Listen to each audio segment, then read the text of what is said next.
Regina, Mater misericordiae, vita dulcedo, estes nostra salve.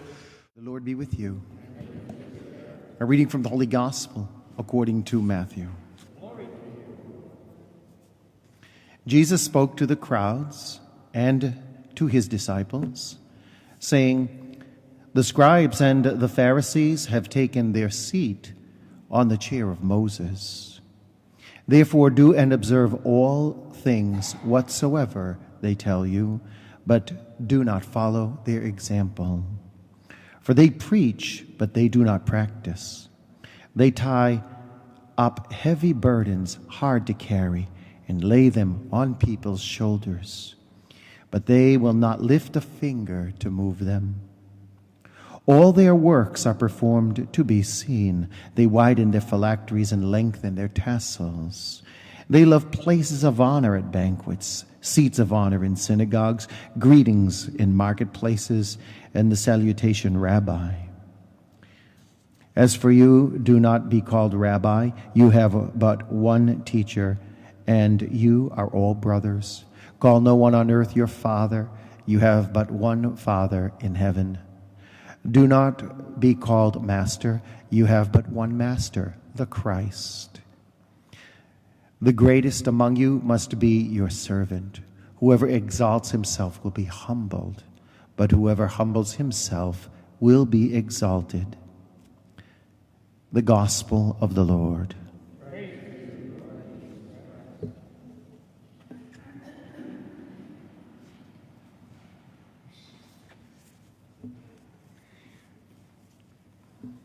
Karen, you read the first reading beautifully, but I would like to add some dramatic inflection to make a point today.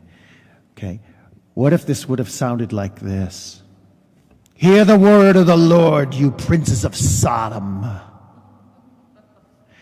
And listen to the instruction of our God, you people of Gomorrah." Sodom and Gomorrah were like the worst in biblical history. And so when you put that in perspective, Isaiah is talking to the Hebrew people and literally calling them Sodom and Gomorrah.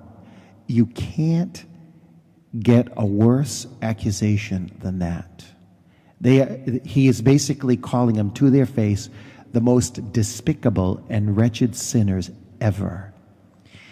And so when you get to that, when you get to those lines, it should ruffle your feathers. It should make you shudder. Is that what he's calling me? Really? And it's important to understand the severity of that, because then it puts into perspective what Isaiah goes on to say. "Wash yourselves clean. Put away your misdeeds from before my eyes."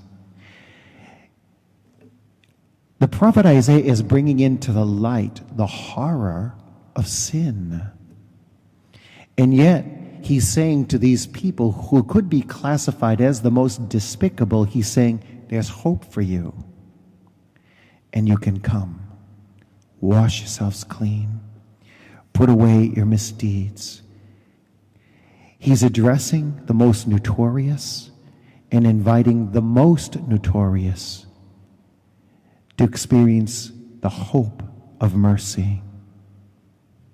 They are being invited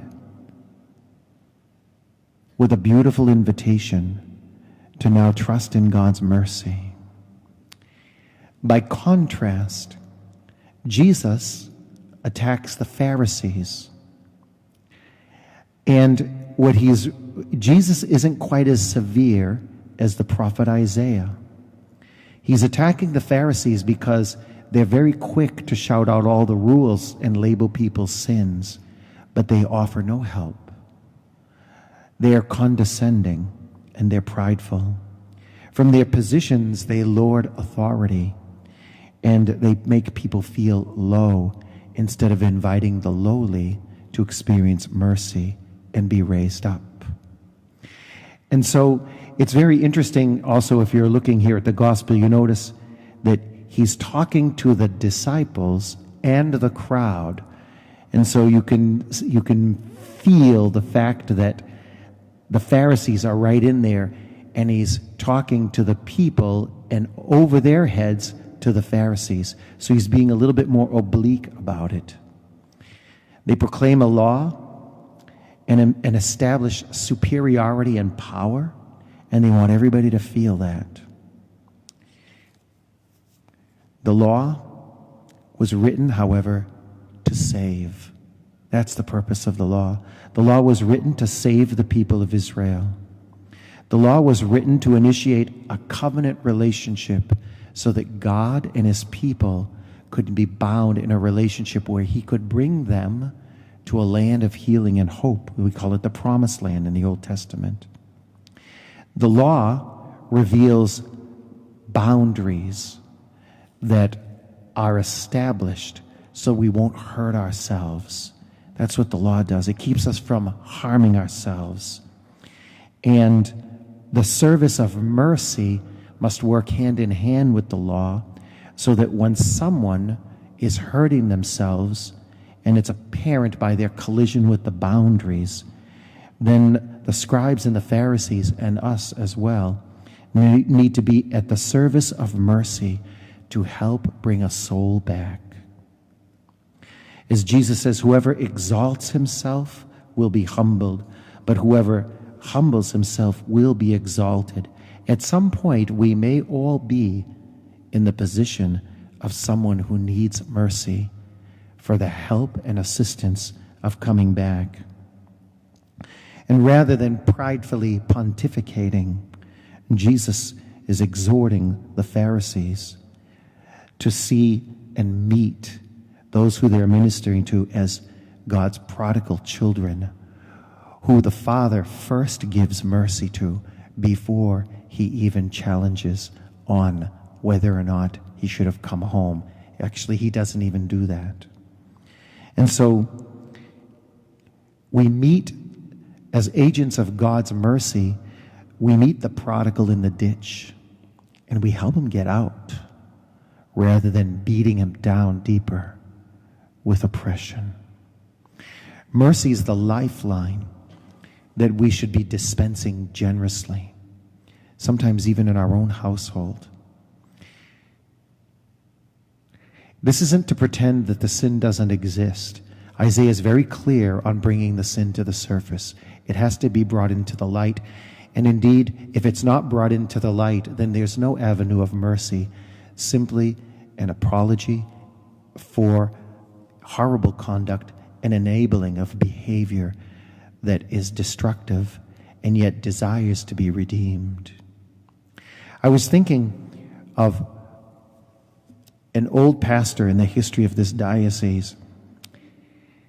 He was walking around his church between masses on a Sunday, and the other priest was saying mass while he was walking, praying the breviary, and he noticed one of the neighbors who was proposed to be a good Catholic.